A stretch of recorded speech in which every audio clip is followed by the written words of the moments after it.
नमस्कार विद्यार्थियों, मैं चंद्रमोहन वर्मा आपका जीव विज्ञान विषय अध्यापक। और आज हम बात करेंगे कक्षा 11 के अध्याय 8 के भाग 4 के बारे में। ठीक है, और इस भाग में बच्चों हम बात करने वाले हैं यूकेरियोटिक कोशिकाओं के बारे में। ठीक है, अगर मैं बात करूं बच्चों यूकेरियोटिक कोशिकाओं की, ठीक है, तो यूकेरियोटिक जो है दो शब्दों से मिलकर बना है। कौन कौन से? एक तो यू और दूसरा कैरियोन। ठीक है, दो शब्दों से मिलकर बना होता है बच्चों, एक तो यू और दूसरा कैरियोन। यू का मतलब होता है बच्चों सत्य। यू का क्या मतलब होता है बच्चों? सत्य। यू जो है इंग्लिश वाला है, ईयू वाला ना, तो यू का क्या मतलब होता है बच्चों? सत्य होता है। और कैरियोन का मतलब होता है बच्चों केंद्रक। ठीक है, तो अपना क्या बना बच्चों, इसका संधि विच्छेद करेंगे तो क्या बनेगा? सत्य केंद्रक। ठीक है, अर्थात ऐसी कोशिकाएं जिनमें सत्य केंद्रक पाया जाता है। ठीक है, तो दूसरा वर्ड है अपने पास सत्य केंद्रक। क्या होता है भैया ना? तो सत्य केंद्रक का मतलब है ऐसी या ऐसा केंद्रक जिसके बाहर क्या पाया जाए बच्चों? केंद्रक आवरण पाया जाए। ठीक है, तो उसको क्या कहेंगे अपन? सत्य केंद्रक कह देंगे। ठीक है, तो इस प्रकार जो है अपनी परिभाषा क्या बनी यूकेरियोटिक कोशिकाओं की, कि ऐसी कोशिकाएं जिनमें झिल्ली युक्त केंद्रक पाया जाता है, ये या फिर केंद्रक आवरण युक्त केंद्रक पाया जाता है, ऐसी कोशिकाओं को हम कहते हैं बच्चों यूकेरियोटिक कोशिकाएं या फिर ससीम केंद्रक की कोशिकाएं। ठीक है, ससीम केंद्रक की मतलब क्या है कि अगर उसके ऊपर बच्चों कोई आवरण होगा या फिर उसकी कोई जो है केंद्रक आवरण पाया जाएगा या केंद्रक झिल्ली पाई जाएगी, तो उसकी सीमा क्या हो जाएगी बच्चों? निश्चित हो जाएगी। ठीक है, इसलिए इसको बोलते हैं ससीम केंद्रक की। ठीक है, मतलब ऐसा केंद्रक जिसकी सीमा क्या हो? निश्चित हो, अर्थात उसके ऊपर क्या पाया जाए बच्चों? केंद्रक झिल्ली जो है पाई जाती है। ठीक है, तो परिभाषा बनी बच्चों कि ऐसी कोशिकाएं जिनमें केंद्रक झिल्ली युक्त केंद्रक और साथ ही झिल्ली युक्त कोशिकांग पाए जाते हैं, ऐसी कोशिकाओं को कहते हैं बच्चों हम यूकेरियोटिक या फिर ससीम केंद्र की कोशिकाएं। ठीक है, और इस अगर बच्चों उदाहरण की बात करूं तो प्रोकैरियोटिक कोशिकाएं या जीवाणुओं को छोड़ दूं तो सारी की सारी जो है जीव जो होते हैं बच्चों वो यूकेरियोटिक ही होते हैं। ठीक है, जैसे कि अपने प्रोटिस्ट हो गए जिनको आद्य जीव भी कहा जाता है। ठीक है, प्रोटिस्टा, जैसे कि अपना बात करूं यूग्लिना हो गया। ठीक है, तो प्रोटिस्टा, पादप, प्राणी और कवक में यूकेरियोटिक कोशिकाएं ही क्या होती है बच्चों? उपस्थित होती है। ठीक है, मतलब जीवाणु को छोड़ दूं बाकी सब में क्या होती है? यूकेरियोटिक कोशिकाएं ही पाई जाती है। अगर बात करूं बच्चों में प्रोटिस्ट की, तो प्रोटिस्ट कैसे जीव होते हैं? एक कोशिकीय यूकेरियोटिक, मतलब होते तो ये एक कोशिकीय जीव है, किसकी तरह? प्रोकैरियोटिक जीव की तरह। लेकिन यहां पर एक कोशिकीय भी क्या होता है बच्चों? वो कोशिका भी कैसी होती है? यूकेरियोटिक होती है, अर्थात उसमें झिल्ली युक्त केंद्रक भी पाया जाएगा और साथ ही झिल्ली युक्त कोशिकांग भी उनमें पाया जाता है। आगे बात करें बच्चों, यूकेरियोटिक कोशिकाओं में झिल्ली युक्त अंगक भी या कोशिकांग भी पाए जाते हैं, जैसे कि माइटोकॉन्ड्रिया हो गया, गोल्जिकाए हो गया, अंतरप्रदवी जालिका या ईआर एंडोप्लाज्मिक रेटिकुलम हो गया, लाइसोसोम या लैनकाय हो गया, सूक्ष्म नलिकाएं होगी माइक्रोट्यूब्यूल जिनको कहते हैं, या फिर लवक या फिर प्लास्टिड भी पाए जाते हैं। और इतने सारे कोशिकांग अगर किसी कोशिका में पाए जाते हैं बच्चों, तो उसकी कोशिका द्रव्य जो होता है बच्चों वो कक्षयुक्त प्रतीत होता है। ठीक है, तो अब मैंने क्या बात की बच्चों? यूकेरियोटिक कोशिकाएं ऐसी कोशिकाएं जिनमें केंद्रक झिल्ली युक्त केंद्रक पाया जाता है, साथ ही झिल्ली युक्त कोशिकांग जैसे माइटोकॉन्ड्रिया हो गया, लैनकाय हो गया। ठीक है, ऐसे जो है कोशिकांग भी पाए जाते हैं और इसी कारण जो इसका कोशिका द्रव्य होता है बच्चों वो कैसा प्रतीत होता है? वो कक्षयुक्त प्रतीत होता है। ऐसा लगता है कि इसके कोशिका द्रव्य में कई सारे क्या बन गए हैं? चेंबर बन गए हैं, कक्ष बन गए हैं वहां पर। ठीक है, तो हो गई यूकेरियोटिक कोशिकाएं। अगर बच्चों में डायग्राम समझाना चाहूं तो देखो इसके अंदर क्या हो गया? एक तो मध्य में केंद्रक हो गया और केंद्रक के ऊपर क्या पाई जाती है बच्चों? केंद्रक झिल्ली पाई जाती है। ठीक है, ये केंद्रक है और केंद्रक के ऊपर क्या पाई जा रही है बच्चों? केंद्रक झिल्ली पाई जाती है यहां पर। ठीक है, तभी तो इसको क्या कहते हैं? यूकेरियोटिक कोशिकाएं कहते हैं। ठीक है, तो ये केंद्रक झिल्ली हो गई इसकी। और केंद्रक के अंदर भी क्या होती है बच्चों? केंद्रिका होती है, जो है न्यूक्लियस के अंदर भी क्या होता है बच्चों?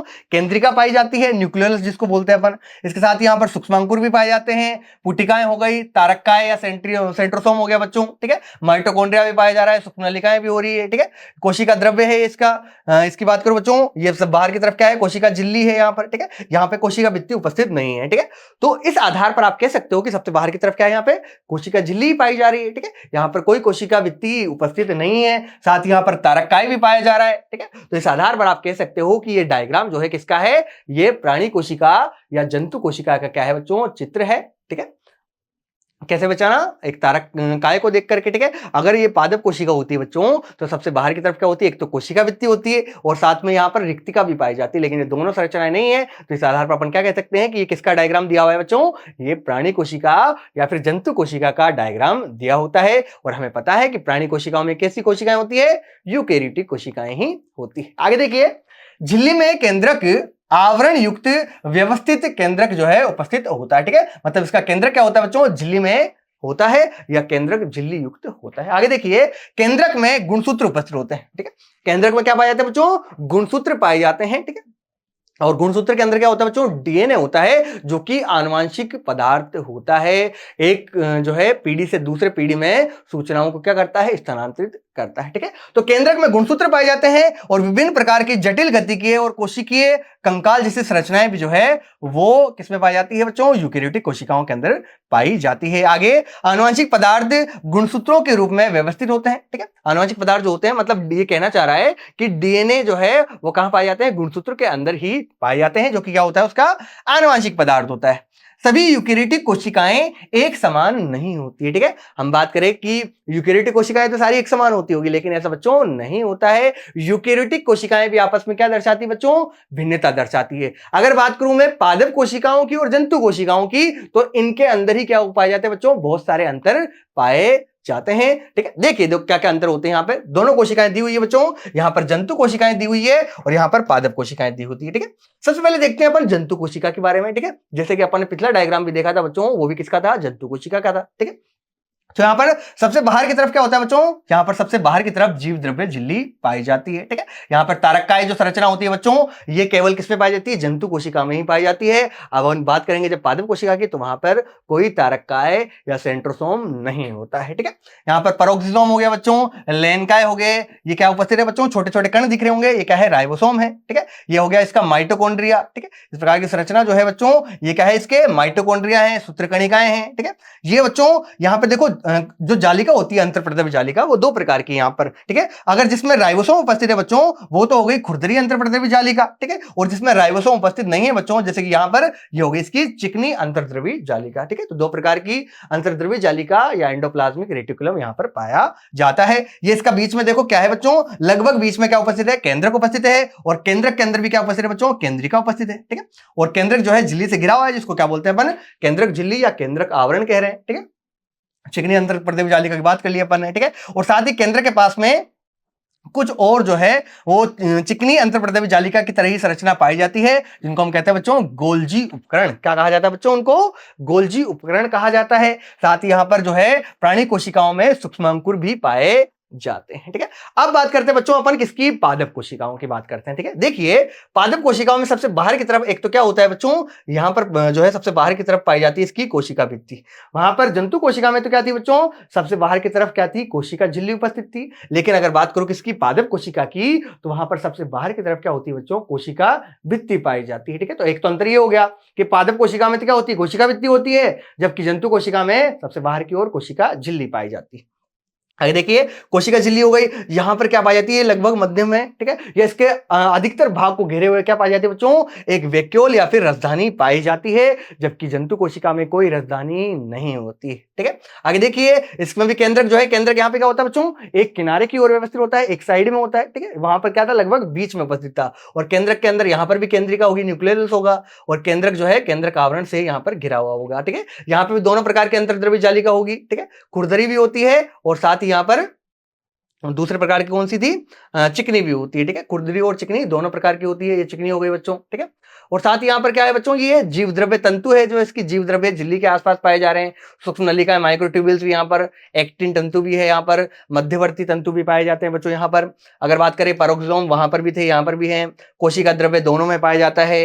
हरित लवक, आगे देखिए एक और संरचना है बच्चों, हरित लवक। ठीक है, जिसको अपन क्लोरोप्लास्ट कहते हैं। ये क्लोरोप्लास्ट या हरित लवक भी अधिकतर किसमें पाए जाते हैं बच्चों, ये पादप कोशिकाओं के अंदर ही पाए जाते हैं। ठीक है, तो ये बच्चों क्या हो गए, कुछ अंतर हो गए। एक इनकी संरचना में देखो, ये लगभग षटकोणीय प्रतीत हो रही है, और ये लगभग संरचना में कैसी प्रतीत होती है बच्चों, जंतु कोशिकाएं गोल प्रतीत होती है। ठीक है, तो इस प्रकार ये किसमें अंतर हो गए बच्चों, ये अंतर हो गए जंतु कोशिकाओं में और पादप कोशिकाओं में। ठीक है, अब देखते हैं बच्चों एक टेबल के माध्यम से दोनों में अंतर को समझते हैं। देखिए एक तरफ दिया हुआ बच्चों लक्षण पादप कोशिका और जंतु कोशिका। ठीक है, पहला लक्षण है बच्चों कोशिका भित्ति की बात कर लेते हैं अपन। ठीक है, तो पादपों के अंदर जो है कोशिका भित्ति उपस्थित होती है, और किसकी बनी होती है, सेलुलोज की बनी होती है। ठीक है, पादपों के अंदर कोशिका भित्ति पाई जाती है और वो बनी होती है बच्चों किसकी, सेलुलोज की। और अगर बात करूं बच्चों जंतु कोशिका की, तो वहां पर कोई कोशिका भित्ति नहीं पाई जाती है। ठीक है, यहां पर सबसे बाहरी जो सीमा होती है बच्चों, वो किसकी बनी होती है, प्लाज्मा झिल्ली की बनी होती है। ठीक है, जंतु कोशिकाओं में सबसे बाहर की ओर प्लाज्मा झिल्ली या जीव द्रव्य झिल्ली पाई जाती है, जबकि पादप कोशिकाओं में सबसे बाहर की ओर कोशिका भित्ति पाई जाती है। ठीक है, तो पहला लक्षण हो गया। दूसरा बात करूं मैं रिक्तिका की या वैक्यूल की। ठीक है, तो रिक्तिका किसमें पाई जाती है बच्चों? पादप कोशिकाओं में ही पाई जाती है। जंतु कोशिकाओं में रिक्तिका न के बराबर होती है और होती भी तो बहुत छोटी छोटी संरचना में होती है। ठीक है, देखिए रिक्तिका पादप कोशिकाओं में उपस्थित होती है और यहां पर क्या भरा होता है बच्चों? सेल सेप या कोशिका रस भरा हुआ होता है। ठीक है, जबकि जंतु कोशिकाओं की बात करूं यहां पर अनुपस्थित होती है या फिर अनेक छोटी या सूक्ष्म रिक्तिकाएं जो है उपस्थित होती है। तीसरी बात करते हैं अपन लवक की। ठीक है, लवक भी अलग अलग प्रकार के हो सकते हैं, वर्णी लवक, अवर्णी लवक। ठीक है, देखिए यहां पर ये किसमें पाए जाते हैं? ये भी पादप कोशिकाओं में ही पाए जाते हैं अधिकतर। कुछ जीवाणुओं व कवकों के अतिरिक्त हरे पादपों में क्लोरोफिल युक्त हरित लवक और रंगीन वर्णी लवक या अवर्णी लवक भी पाए जाते हैं। ठीक है, इसके अंदर पादप कोशिकाओं में, हरे पादपों के अंदर। ठीक है, जबकि जंतु कोशिकाओं की बात करें बच्चों तो वहां पर कोई लवक या प्लास्टिड जो है वहां पर नहीं पाया जाता। ठीक है, तो 3 अंतर की बात कर लिया अपन ने। चौथा अंतर है बच्चों यहां पर प्रकाश संश्लेषण क्रिया की बात करें। ठीक है, तो हमने बात की अभी कि पादपों के अंदर क्या पाया जाता है बच्चों? क्लोरोप्लास्ट या हरित लवक पाया जाता है और हरित लवक में क्या होते हैं बच्चों? क्लोरोफिल वर्णक होते हैं। ठीक है, और क्लोरोफिल वर्णक पाए जाने के कारण, ठीक है, अधिकतर किसमें होते हैं बच्चों? हरे पौधे जो होते हैं उनकी पत्तियों के अंदर पाए जाते हैं। ठीक है, और पत्तियों के अंदर क्लोरोफिल वर्णक पाए जाने के कारण ही क्या कर पाते हैं बच्चों? प्रकाश संश्लेषण की क्रिया कर पाते हैं, अर्थात खुद का भोजन जो है खुद बना पाते हैं। जबकि जो जंतु होते हैं बच्चों वहां पर कोई प्रकाश संश्लेषण की क्रिया नहीं होती क्योंकि वहां पर क्लोरोप्लास्ट नहीं पाए जाते हैं। ठीक है, आगे बात करें बच्चों सेंट्रोसोम या तारककाई की, अगर बात करूं या तारक केंद्र की बात करूं बच्चों तो यहां पर बात करूं पादप कोशिकाओं के अंदर अनुपस्थित होते हैं और ये पाए जाते हैं बच्चों किसके अंदर? जंतु कोशिकाओं के अंदर। ठीक है, और इनका काम क्या होता है बच्चों? ये कोशिका विभाजन में सहायता करते हैं।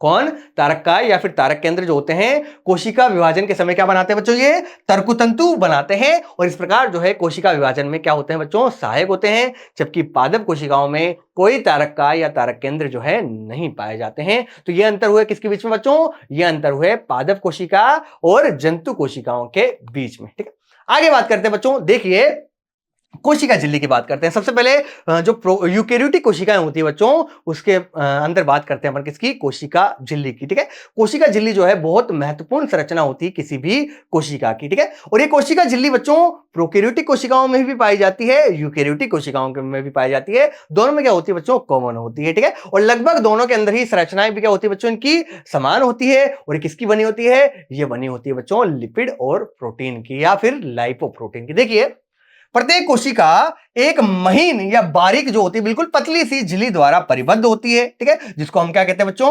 कोशिका झिल्ली या फिर इसको जीव द्रव्य झिल्ली भी कहा जाता है। ठीक है, कोशिका झिल्ली को ही क्या कहते हैं बच्चों? अपन जीव द्रव्य झिल्ली भी कहते हैं, प्लाज्मा मेम्ब्रेन भी कहते हैं। ठीक है, और साथ में इसको सेल मेम्ब्रेन भी कहा जाता है। देखिए कोशिका द्रव्य को सीमित तथा बाह्य वातावरण से पृथक करने में क्या होती है बच्चों? सहायक होती है। ठीक है, मतलब कोशिका को जो द्रव्य होता है बच्चों जिसको साइटोप्लाज्म या कोशिका द्रव्य कहते हैं, एक तो उसको सीमित बनाए रखती है। ठीक है, एक उसकी क्या बनाती है बच्चों? सीमा बनाती है और साथ ही उसको बाह्य वातावरण से क्या करती है बच्चों?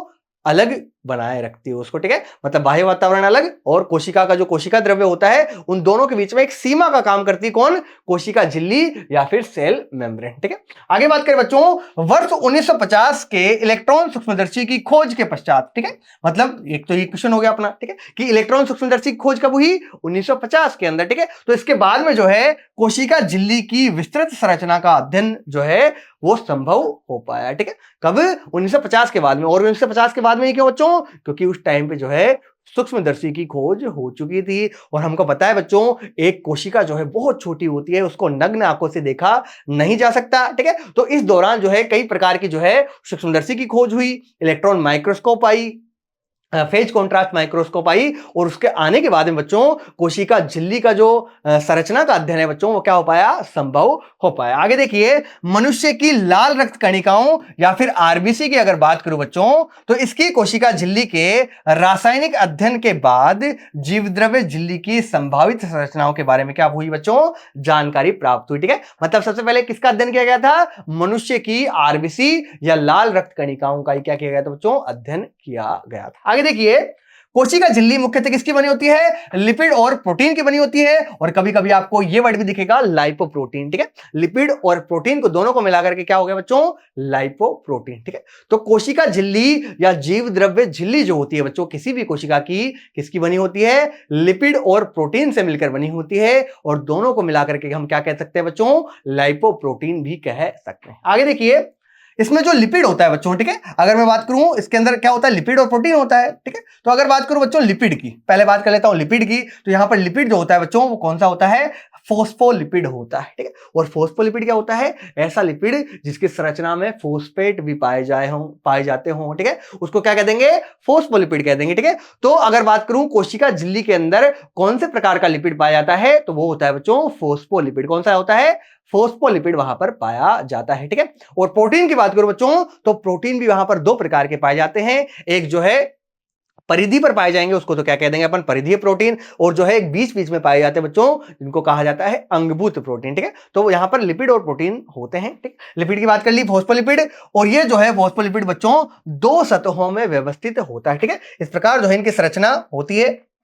पहले बात कर लेते हैं, लिपिड जो है झिल्ली के अंदर व्यवस्थित होता है, ठीक है। ये कहां होता है बच्चों? झिल्ली के अंदर की ओर जो है लिपिड व्यवस्थित होते हैं, और इसका ध्रुवीय सिरा होता है बच्चों वो बाहर की तरफ होता है, और जल विरागी जो पुच्छ सिरा होता है, पूंछ वाला सिरा होता है बच्चों, वो क्या होता है? अंदर की तरफ व्यवस्थित होता है, ठीक है। इस प्रकार से जो है इसकी व्यवस्था जो है वो पाई जाती है, ठीक है।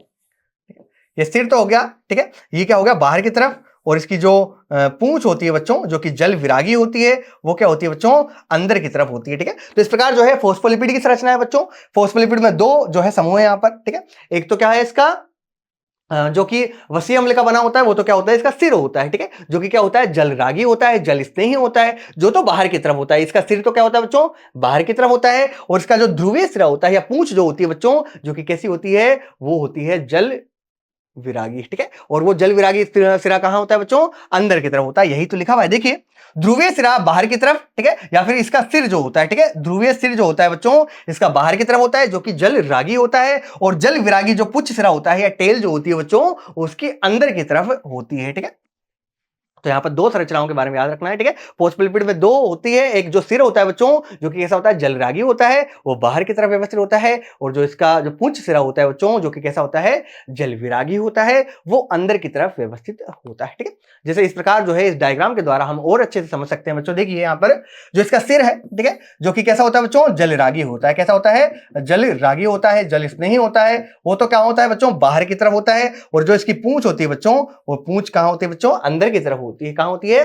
अंदर की तरफ व्यवस्थित होती है। और बीच बीच में यहां पर क्या पाया जाता है बच्चों? कोलेस्ट्रॉल भी पाए जाते हैं। बीच बीच में इस फोस्फोलिपिड के बीच में क्या पाया जाता है बच्चों? कोलेस्ट्रॉल भी उपस्थित होते हैं, ठीक है। तो यहां पर देखिए इस प्रकार जो है फोस्फोलिपिड की संरचना होती है, जहां पर एक तो क्या होता है? वसीय अम्ल जो होता है, ठीक है, वो क्या होता है? इसका सिर बनाता है, ठीक है, जो कि कैसा होता है? जल रागी होता है, और ये फोस्फेट शीर्ष बनाता है इसका, ठीक है। और अगर बात करूं बच्चों किसकी, इसका जो पूंछ होती है वो कैसी होती है? जल विरागी होती है, या जल से दूर भागने वाली होती है, ठीक है। तो किसी भी फोस्फोलिपिड में दो उसके दो संरचनाएं होती है वहां पर। जो इसका सिर होता है बच्चों, जिसके अंदर फोस्फेट उपस्थित होता है, वो तो क्या होता है? जलरागी होता है, और बाहर की तरफ व्यवस्थित होता है, ठीक है। और जो इसकी पूंछ होती है बच्चों, जो कि जल विरागी होती है, ठीक।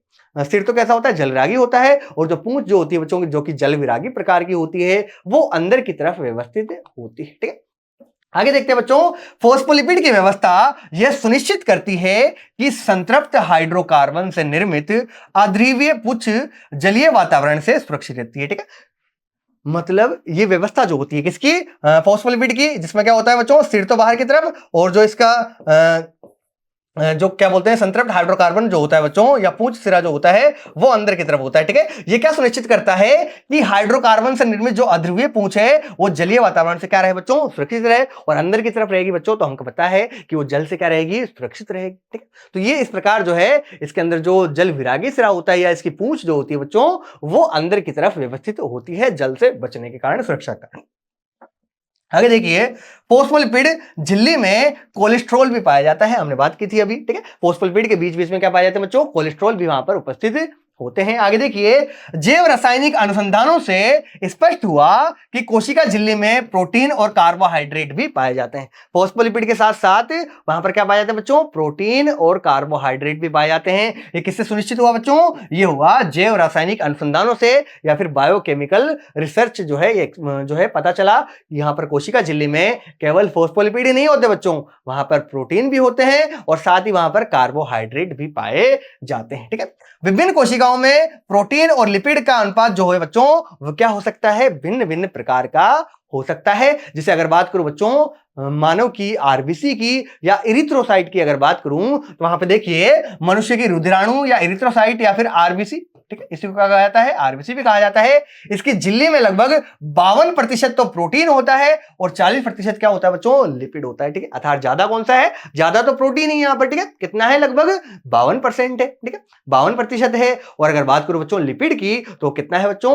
वो लगभग 40% है। और किसका उदाहरण दिया हुआ है बच्चों? ये दिया हुआ है मनुष्य की आरबीसी का। ठीक, तो आपसे क्वेश्चन पूछा जाएगा बच्चों कि बताइए मनुष्य की आरबीसी या रुधिराणु या इरिथ्रोसाइट के अंदर प्रोटीन और जो प्रोटीन और साथ ही जो लिपिड पाए जाते हैं बच्चों उनका अनुपात क्या होगा? ठीक है, तो प्रोटीन का अनुपात है 52% और लिपिड का अनुपात है या फॉस्फोलिपिड का अनुपात क्या है बच्चों? यहां पर 40% है। ठीक है, इस रचना में भी देख सकते हो अधिकतर भाग में क्या उपस्थित है बच्चों? यहां पर प्रोटीन ही उपस्थित है। यहां पर लिपिड जो है वो बहुत कम भाग में जो है वो पाए जाते हैं। ठीक है, तो अनुपात याद रखना है बच्चों, आरबीसी के अंदर 52% तो प्रोटीन है और 40% क्या है बच्चों? यहां पर फॉस्फोलिपिड या फिर लिपिड उपस्थित है। आगे देखिए, झिल्ली में प्रोटीन पृथक करने के आधार पर दो भागों में विभक्त होता है। ठीक है, मतलब यहां पर बात करूं कोशिका झिल्ली के अंदर दो प्रकार के प्रोटीन पाए जाते हैं। एक जो प्रोटीन होता है बच्चों वो परिधि पर उपस्थित होता है, उसका नाम दे दिया अपन ने परिधीय प्रोटीन। ठीक है,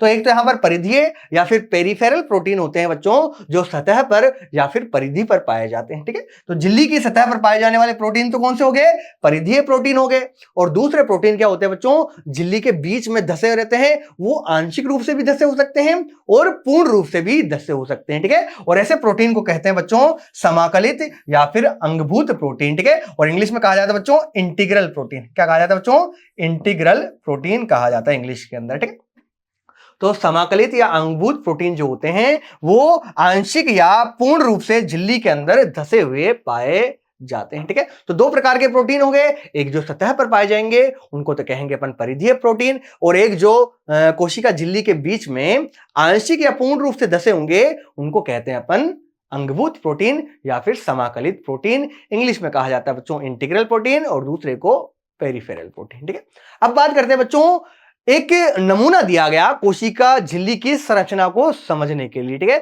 जिसको अपन इंग्लिश में तो कहते हैं फ्लूइड मोज़ेक मॉडल। क्या कहते हैं बच्चों? फ्लूइड मोज़ेक मॉडल कहा जाता है, और हिंदी में कहते हैं बच्चों तरल किरमिर नमूना। ठीक है, क्या कहते हैं? तरल किरमिर नमूना कहते हैं। ठीक है, और ये दो साइंटिस्ट थे बच्चों, जिसका एक का नाम था बच्चों सिंगर और दूसरे का नाम था बच्चों निकोलसन। ठीक है, ये इंग्लिश वाला सिंगर नहीं बच्चों। ठीक है, तो दो साइंटिस्ट थे बच्चों, नाम याद रखना है आपको, सिंगर और निकोलसन। इन्होंने कौन सा नमूना दिया था? इन्होंने दिया था तरल किरमिर नमूना या फिर फ्लूइड मोज़ेक मॉडल। ठीक है, और ये तरल किरमिर नमूना किसको समझने के लिए है? ये कोशिका झिल्ली की संरचना को या फिर जीव द्रव्य झिल्ली की संरचना को समझने के लिए दिया गया था। देखिए कोशिका झिल्ली का उन्नत नमूना है, ठीक है, जिसका नाम है तरल किरमिर नमूना या फ्लूइड मोज़ेक मॉडल। ठीक है, और सर्वाधिक मान्य जो है बच्चों ये मॉडल है। ठीक है, सर्वाधिक मान्य जो है इसका आज भी जो है बहुत ज्यादा इसको माना जाता है। ठीक है, नाम है फ्लूइड मोज़ेक मॉडल, और किसके द्वारा दिया गया बच्चों? ये 1972 में सिंगर और निकोलसन द्वारा प्रतिपादित किया गया। ठीक है, दो वैज्ञानिक थे बच्चों सिंगर और निकोलसन, इनके द्वारा जो है फ्लूइड मोज़ेक मॉडल जो है वो प्रतिपादित किया गया। ठीक है, तो इन्होंने क्या बताया बच्चों? Fluid mosaic. ठीक है, फ्लूइड मोज़ेक का मतलब क्या है कि इन्होंने बताया कि जो यहां पर फॉस्फोलिपिड होता है वो फ्लूइड या फिर तरल के रूप में होता है। ठीक है, और उसके रूप में उसके अंदर बच्चों मोज़ेक, आपने मोज़ेक गेम खेला होगा। ठीक है, इसके अंदर इस प्रकार जो है डिब्बे से दिए होते हैं। ठीक है, और इनको जो है बच्चों व्यवस्थित करना होता है। ठीक है, वो मोज़ेक गेम आपने खेला होगा। तो यहां पर इन्होंने बताया कि यहां पर फॉस्फोलिपिड जो है बच्चों वो तो इस प्रकार जो है तरल के रूप में, समुद्र के रूप में है, और बीच बीच में बच्चों मोज़ेक के रूप में वहां पर क्या पाए जाते हैं बच्चों? प्रोटीन पाए जाते हैं। ठीक है, और इस आधार पर इन्होंने क्या नाम दे दिया इसका? फ्लूइड मोज़ेक मॉडल जो है नाम दे दिया। ठीक है, क्या होता है यहां पर? फॉस्फोलिपिड तो जो है अर्ध तरल या फिर तरल के रूप में यहां पर पाया जाता है, और बीच बीच में जो है मोज़ेक के रूप में यहां पर क्या उपस्थित होते हैं बच्चों? प्रोटीन उपस्थित होते हैं, ठीक है। और इस आधार पर जो है इन्होंने नाम क्या दे दिया इस मॉडल का, फ्लूइड मोज़ेक मॉडल या फिर तरल कृत्रिम नमूना इन्होंने नाम दे दिया, ठीक है। अगर संरचना की बात करूं बच्चों, इसके अंदर कोशिका झिल्ली की संरचना देखते हैं अपन तरल मोज़ेक मॉडल के अनुसार। देखिए बच्चों, सबसे अंदर की तरफ देखिए, ये क्या उपस्थित है बच्चों, ये फोस्फोलिपिड द्विसतह है, ठीक है, या फोस्फोलिपिड बाइलेयर जो है यहां पर उपस्थित है, ठीक है। फोस्फोलिपिड यहां पर द्विसतह के रूप में है, जहां पर जो इसका सिर जो होता है वो तो बाहर की तरफ उपस्थित है और इसकी जो पूंछ होती है बच्चों वो अंदर की तरफ व्यवस्थित है, ठीक है। तो ये तो हो गया बच्चों फोस्फोलिपिड अपना, क्या हो गया बच्चों, ये तो हो गया अपना फोस्फोलिपिड द्विसतह या फोस्फोलिपिड बाइलेयर हो गई है, ठीक है, जो कि जिसमें सिर जो है वो तो बाहर की तरफ है और इसकी पूंछ जो है वो अंदर की तरफ उपस्थित होती है, ठीक है। साथ ही यहां पर बच्चों दो प्रकार के प्रोटीन भी पाए जाते हैं जो सतह पर उपस्थित होते हैं। देखिए यहां पर सतह है ये, ठीक है, सतह से जो निकले होते हैं उनका तो नाम है बच्चों परिधीय प्रोटीन, और एक क्या होता है बच्चों यहां पर बीच में भी उपस्थित होते हैं, ठीक है, जो कि आंशिक या फिर पूर्ण रूप से धसे हो सकते हैं, ठीक है। कुछ तो क्या होते हैं आंशिक रूप से धसे होते हैं और कुछ पूर्ण रूप से धसे होते हैं, और इनको कहते हैं बच्चों समाकलित प्रोटीन या फिर इनको अंगभूत प्रोटीन भी कहा जाता है, ठीक है। समाकलित प्रोटीन या फिर अंगभूत प्रोटीन, इंग्लिश में इसको कहते हैं बच्चों इंटीग्रल प्रोटीन, ठीक है। तो दो प्रकार के प्रोटीन होंगे, जो सतह पर पाए जाएंगे उनको तो कह देंगे परिधीय प्रोटीन, ठीक है, और जो आंशिक या पूर्ण रूप से धसे होते हैं किसी भी कोशिका झिल्ली के अंदर उसको कहते हैं अपन अंगभूत प्रोटीन या फिर समाकलित प्रोटीन, ठीक है। इसके साथ ही बच्चों परिधीय प्रोटीन जो होते हैं वहां पर कार्बोहाइड्रेट या फिर शर्करा भी पाई जाती है, तभी तो अपन ने कहा था कि यहां पर फोस्फोलिपिड के अलावा प्रोटीन और कार्बोहाइड्रेट भी पाया जाता है। तो कार्बोहाइड्रेट क्या होता है बच्चों, यहां पर शर्करा के रूप में, और कहां पर पाया जाता है बच्चों, ये परिधीय प्रोटीन के ऊपर पाया जा सकता है, ठीक है। इसके अलावा बीच बीच में क्या होता है बच्चों, यहां पर कोलेस्ट्रॉल भी उपस्थित होते हैं, ठीक है, बीच बीच में यहां पर क्या होते हैं बच्चों, इस फोस्फोलिपिड के बीच बीच में यहां पर कोलेस्ट्रॉल भी उपस्थित होते हैं, ठीक है। तो यहां पे जो फोस्फोलिपिड है बच्चों दिख रहा होगा आपको, फोस्फोलिपिड में कहीं कहीं पे बीच में क्या है, यहां पे प्रोटीन रूपी जो है द्वीप यहां पर उपस्थित है। इस आधार पर इन्होंने नाम क्या दे दिया इसका, तरल कृत्रिम नमूना, कि यहां पर तरल तो कौन बनाएगा बच्चों, लिपिड बनाएगा, और उस लिपिड के अंदर बीच बीच में क्या उपस्थित है बच्चों, यहां पर प्रोटीन उपस्थित है। इस आधार पर नाम दे दिया इन्होंने फ्लूइड मोज़ेक मॉडल। किसके द्वारा दिया गया था, ये दिया गया था 1972 में सिंगर और निकोलसन के द्वारा, ठीक है। अब इसके बिंदु की बात करते हैं। देखिए बच्चों, लिपिड के अर्धतरलीय या क्वासी फ्लूइड नेचर प्रकृति के कारण फोस्फोलिपिड दोनों सतह के भीतर पार्श्विक गति करने में क्या होते हैं बच्चों, सक्षम होते हैं, ठीक है। यहां पर क्या होते हैं बच्चों, यहाँ पे जो फोस्फोलिपिड होता है वो तरल प्रकृति का होता है, इस प्रकार जो है उसके प्रोटीन जो होते हैं उसके अंदर क्या कर सकते हैं, पार्श्विक गति कर सकते हैं, लेटरल मूवमेंट जो है यहाँ पर कर सकते हैं। आगे देखिए, झिल्ली के भीतर गति करने की क्षमता फोस्फोलिपिड की तरलता पर निर्भर करती है, ठीक है। अगर मतलब जितना ज्यादा तरल होगा बच्चों फोस्फोलिपिड, और वो प्रोटीन जो है वहां पर उतनी ही ज्यादा क्या कर सकता है बच्चों, गति कर सकता है। इस आधार पर अपन कहते हैं कि यहां पर जो कोशिका झिल्ली होती है वो क्या होती है बच्चों, फ्लेक्सिबल होती है। कैसी होती है, फ्लेक्सिबल होती है, ठीक है। उसमें प्रत्यास्थता या प्लास्टिसिटी जो है वो पाई जाती है, ठीक है। इलास्टिसिटी जो है या प्रत्यास्थता उसके अंदर पाई जाती है, किसके अंदर, कोशिका झिल्ली के अंदर, ठीक है। तो वो किस पर निर्भर करता है बच्चों, ये गति जो है यहां पर किस पर निर्भर करती है, वो फोस्फोलिपिड की तरलता पर या उसकी फ्लूइडिटी पर निर्भर करती है। आगे बात करें बच्चों, झिल्ली के तरलीय प्रकृति के कार्य क्या क्या है, ठीक है, मतलब झिल्ली जो है तरलीय यहां पर प्रकृति है, उसके काम जो है क्या क्या है, वो किस किस काम में आती है। देखिए, एक तो इसकी कोशिका वृद्धि में सहायक है, ठीक है, इसकी तरलीय प्रकृति एक तो कोशिका वृद्धि में सहायक है, साथ ही अंतर कोशिकीय संयोजन का निर्माण करने में भी क्या है, सहायक है। अंतर कोशिकीय संयोजन मतलब आपस में जो है कोशिका संयोजित होती है, उस संयोजन के लिए भी जो है इसका तरलीय होना क्या है बच्चों, आवश्यक है। इसके साथ ही जो है कोशिका झिल्ली का क्या होता है बच्चों, स्रावित प्रकृति भी होती है, ये कई पदार्थों का स्रावण भी कर सकती है, ठीक है, तो ये भी कार्य हो गया, श्रवण भी इसका।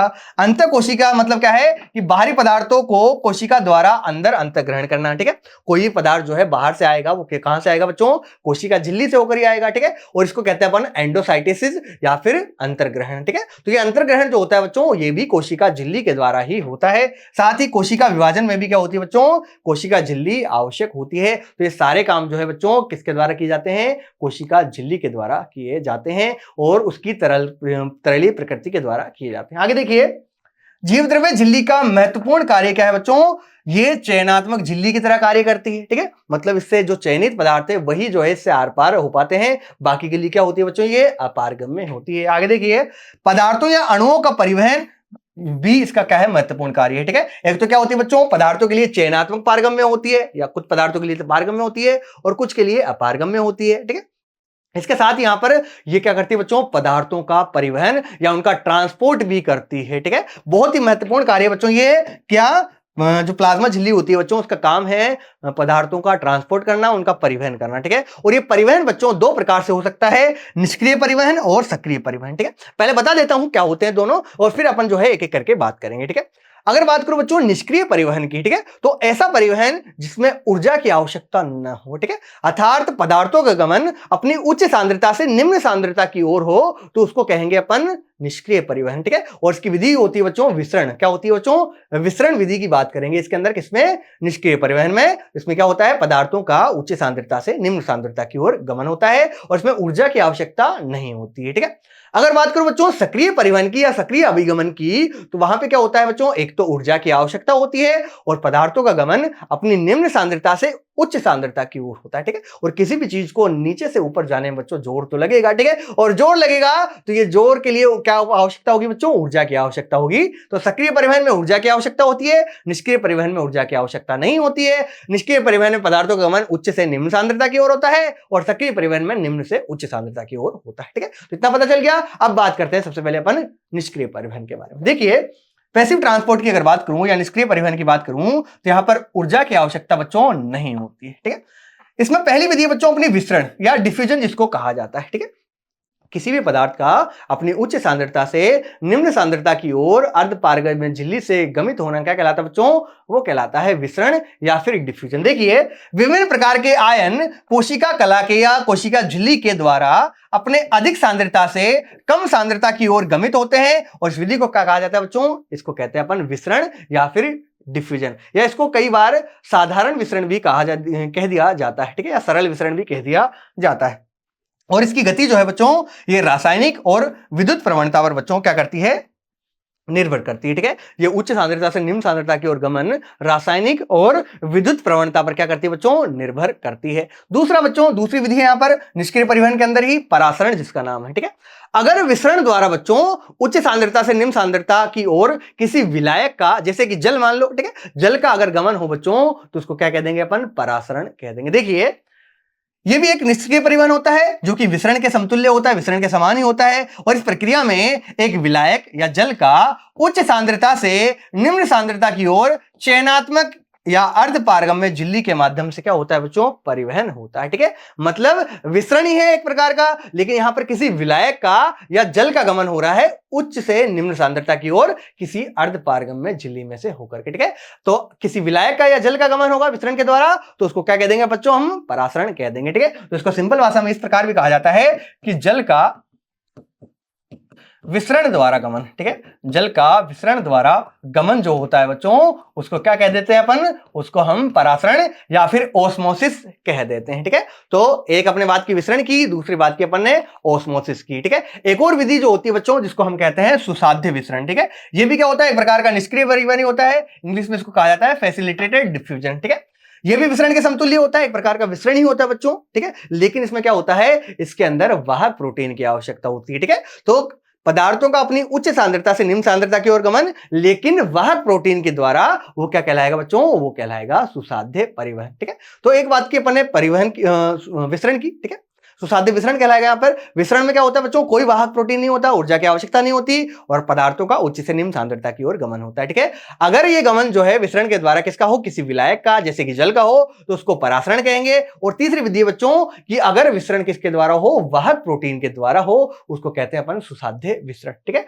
या फिर फैसिलिटेटेड डिफ्यूजन। देखिए इसमें ध्रुवीय, इसके कारण जो है ध्रुवीय अणुओं का गमन होता है। देखिए ध्रुवीय अणु अध्रुवीय लिपिड सतह से अभिगमित होने के लिए वाहक प्रोटीन पर निर्भर करता है, और यदि जो है ये गमन जो है वाहक प्रोटीन के द्वारा होगा बच्चों, चैनल प्रोटीन के द्वारा होगा, तो इस प्रकार के परिवहन को कहेंगे अपन क्या, सुसाध्य विसरण। ठीक है, तो ये तीन प्रकार अपन ने पढ़े, विसरण, परासरण और सुसाध्य विसरण। ये तीनों प्रकार के गमन जो है बच्चों क्या होते हैं, निष्क्रिय परिवहन के ही क्या है, ये उदाहरण है। ठीक है, अब देखते हैं बच्चों सक्रिय परिवहन या फिर एक्टिव ट्रांसपोर्ट की बात करते हैं। ठीक है, तो एक्टिव ट्रांसपोर्ट में पहली चीज इसमें क्या होती है बच्चों, ऊर्जा की आवश्यकता होती है। ठीक है, ये बात याद रखनी है। आगे देखिए, अणु कोशिका झिल्ली द्वारा अपनी कम सांद्रता से अधिक सांद्रता के क्षेत्र की ओर गमित होते हैं। ठीक है, मतलब इसमें पदार्थों का गमन अपनी निम्न सांद्रता से उच्च सांद्रता की ओर होता है, और निम्न से उच्च की ओर जाएंगे बच्चों तो जोर तो लगेगा। ठीक है, मतलब ऊर्जा की आवश्यकता तो इसमें होती ही होती है। आगे रासायनिक ऊर्जा की आवश्यकता होती है, अर्थात यहां पर एटीपी की आवश्यकता होती है, और एटीपी जानते हो ऊर्जा मुद्रा जिसको हम कहते हैं। ठीक है, एटीपी का पूरा नाम क्या होता है बच्चों? एटीपी का पूरा नाम होता है एडिनोसिन ट्राइफॉस्फेट। ठीक है, क्या नाम होता है? Adenosine triphosphate. ठीक है, ठीक है, तो ये एटीपी जो है बच्चों ऊर्जा मुद्रा के रूप में काम करती है। ठीक है, तो कहने वाली बात क्या है यहाँ पे कि सक्रिय परिवहन में ऊर्जा की या फिर एटीपी की क्या होती है बच्चों? आवश्यकता होती है। और इस प्रक्रिया में भी क्या होता है बच्चों? वाहक प्रोटीन या फिर परिमेय जो है वाहक का कार्य जो है यहाँ पर करने में क्या होता है? सक्षम होता है। ठीक है, और इसका उदाहरण क्या हो जाएगा बच्चों? Sodium potassium pump. ठीक है, उदाहरण क्या हो गया बच्चों? सोडियम पोटेशियम पंप जो होता है बच्चों वो एक प्रकार के सक्रिय परिवहन का ही क्या है बच्चों? उदाहरण है, जहां पर देखो बीच में क्या होते हैं? वाहक प्रोटीन भी उपस्थित होते हैं। क्या होते हैं बच्चों? यहां पर वाहक प्रोटीन भी उपस्थित होते हैं, और यहां पर सोडियम और पोटेशियम का गमन जो होता है बच्चों यहां पर क्या होता है? अपनी निम्न सांद्रता से उच्च सांद्रता की ओर गमन होता है। ठीक है, जैसे मान लो यहां पर 2 सोडियम है। ठीक है, सॉरी 2 क्या है बच्चों? यहां पर सोडियम बनाने हैं अपन को, पोटेशियम बना दिया मैंने। ठीक है, तो यहां पर क्या है बच्चों? 2 तो क्या है? सोडियम है। ठीक है, और यहां पर मान लो कि यहां पर 4 सोडियम है। ठीक है, तो यहां पर उच्च सांद्रता कहां है? यहां पर देखिए, यहां पर निम्न सांद्रता है, यहां पर उच्च सांद्रता है। ठीक है, तो इनका निम्न सांद्रता से उच्च सांद्रता के अगर गमन करना है बच्चों तो इस प्रकार के परिवहन को क्या बोलेंगे अपन? सक्रिय परिवहन बोलेंगे। ठीक है, इसी प्रकार जो है पोटेशियम की बात करें तो यहां पे मान लो कि यहां पर 2 पोटेशियम है। ठीक है, और यहां पे क्या है बच्चों? 4 पोटेशियम, तो यहां पर भी निम्न से उच्च सांद्रता की ओर गमन हो रहा है। ठीक है, तो इसको भी क्या कहेंगे अपन? इसको भी कहेंगे अपन सक्रिय परिवहन। ठीक है, तो सक्रिय परिवहन क्या होता है? ऐसा परिवहन जिसमें ऊर्जा की एक तो आवश्यकता हो और साथ ही वहां पर जो पदार्थों का गमन होता है वो निम्न से उच्च सांद्रता की ओर हो, तो ऐसे परिवहन को कहते हैं बच्चों अपन सक्रिय परिवहन या फिर एक्टिव ट्रांसपोर्ट। ठीक है, तो इस भाग में बच्चों हमने बात की पहली तो किसकी? पादप कोशिका और जंतु कोशिका में अंतर देखे कि दोनों में क्या होते हैं और दोनों यूकेरियोटिक कोशिकाएं किस प्रकार होती है। ठीक है, दूसरा अपन ने बात की बच्चों कोशिका झिल्ली का द्रव मोजेक मॉडल या फिर तरल मोजेक मॉडल, जो कि सिंगर और निकोलसन के द्वारा दिया गया था। ठीक है, और इन्होंने बताया कि फॉस्फोलिपिड जो है तरल प्रकृति का होता है और उसमें बीच में मोजेक के रूप में क्या उपस्थित होते हैं बच्चों? प्रोटीन उपस्थित होते हैं। ठीक है, और ये प्रोटीन भी 2 प्रकार के पढ़े, एक परिधीय प्रोटीन पढ़ा और दूसरा अंगभूत प्रोटीन की अपन ने बात की। इसके साथ ही कुछ कार्बोहाइड्रेट शर्करा भी पाई जाती है, कोलेस्ट्रॉल भी वहां पर पाए जाते हैं, और साथ में अपन ने बात की यहाँ पर परिवहन के बारे में। ठीक है, कि कोशिका झिल्ली का मुख्य कार्य क्या होता है बच्चों? पदार्थों का परिवहन करना, और ये परिवहन 2 प्रकार का हो सकता है। ये निष्क्रिय परिवहन भी हो सकता है जो कि बिना ऊर्जा के होता है। ठीक है, उसमें भी 3 विधियां पढ़ी अपन ने, विसरण पढ़ा, परासरण पढ़ा, सुसाध्य विसरण पढ़ा, और दूसरा सक्रिय परिवहन पढ़ा जिसमें ऊर्जा की आवश्यकता होती है और पदार्थों का निम्न सांद्रता से उच्च सांद्रता की ओर क्या होता है? गमन होता है। ठीक है, अब देखते हैं आपको कितना समझ में आया कुछ क्वेश्चनों के माध्यम से। ठीक है, पहला क्वेश्चन है बच्चों आपके सामने, कोशिका झिल्ली किसकी बनी होती है? बताओ भाई, लिपिड की बनी होती है कि प्रोटीन की बनी होती है कि सेलुलोज की बनी होती है? ठीक है, सेलुलोज का तो अपन को पता है बच्चों, सेलुलोज का तो क्या बना होता है? पादप की कोशिका भित्ति बनी होती है। ठीक है, तो सेलुलोज तो गलत हो गया। ठीक है, और हमें पता है बच्चों कोशिका झिल्ली लाइपोप्रोटीन की बनी होती है, अर्थात लिपिड और प्रोटीन दोनों से मिलकर के बनी होती है। ठीक है, तो आंसर क्या हो गया बच्चों?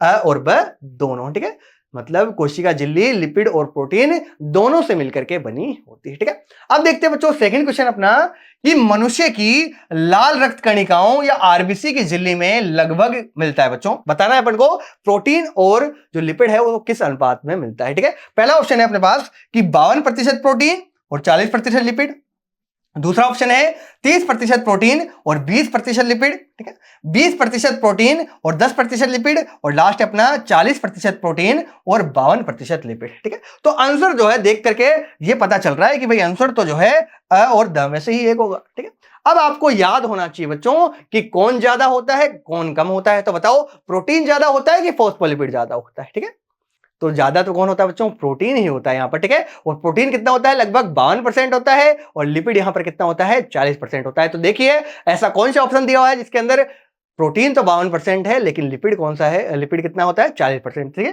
देखिए 52% प्रोटीन पहला आंसर हो गया अपना। ठीक है, 52% प्रोटीन और 40% क्या होता है बच्चों? कोशिका झिल्ली के अंदर लिपिड होता है। ठीक है, थर्ड क्वेश्चन है बच्चों आपके सामने, तरल मोज़ेक मॉडल खालिस्तान एवं खालिस्तान ने प्रस्तुत किया। बताओ किसने प्रस्तुत किया था, तरल मोज़ेक मॉडल या फिर तरल कृमि नमूना?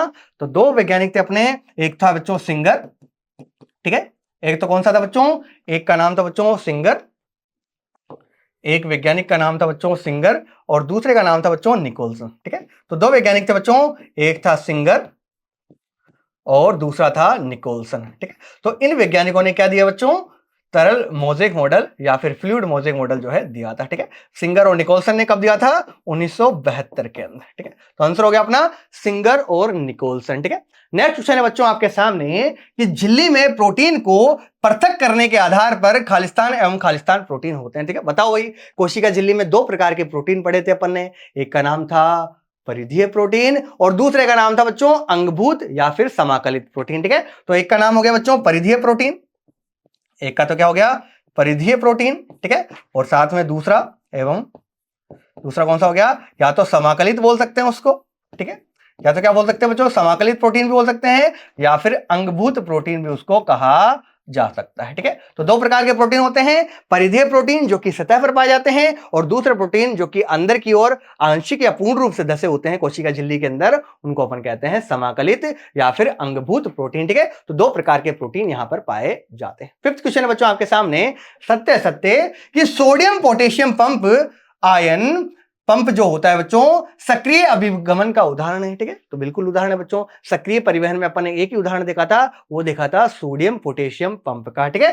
तो बिल्कुल क्या है बच्चों अपना सत्य कथन है, ठीक है। अब नेक्स्ट क्वेश्चन देखते हैं बच्चों इस भाग का या आज का बच्चों लास्ट क्वेश्चन है आपके सामने कि निष्क्रिय परिवहन में पदार्थों की गति निम्न सांद्रता से उच्च सांद्रता की ओर होती है, ठीक है। इसमें किसमें बता रहा है, निष्क्रिय परिवहन में, और अपन को पता है निष्क्रिय परिवहन में कोई ऊर्जा की आवश्यकता नहीं होती, ठीक है। ऊर्जा की आवश्यकता नहीं है तो बिना ऊर्जा के तो कहां से जाएंगे बच्चों, ऊपर से नीचे की ओर जा सकते हैं, मतलब उच्च सांद्रता से निम्न सांद्रता की ओर जा सकते हैं। और यहां पे क्या दिया हुआ है कि निष्क्रिय परिवहन में पदार्थों की गति निम्न सांद्रता से उच्च सांद्रता की ओर होती है। क्या होती है, नहीं होती बच्चों, ये होती है किसके अंदर, सक्रिय परिवहन के अंदर, ठीक है। तो क्या है बच्चों अपना बिल्कुल असत्य कथन है, ठीक है। तो आज जो है आज के भाग में अपन ने बात की किसकी, एक तो कोशिका झिल्ली की संरचना की बात की और साथ ही पादप और जंतु कोशिकाओं में भी क्या पढ़ लिया बच्चों अपने, अंतर पढ़ लिया, ठीक है। तो बच्चों आशा है आपको ये सारी चीजें जो है आसानी से समझ में आ गई होंगी। एक बार इसको दोहरा लेना और अच्छे से ये चीजें जो है आपके समझ में आ जाएंगी। तो आज के लिए बच्चों इतना ही, धन्यवाद।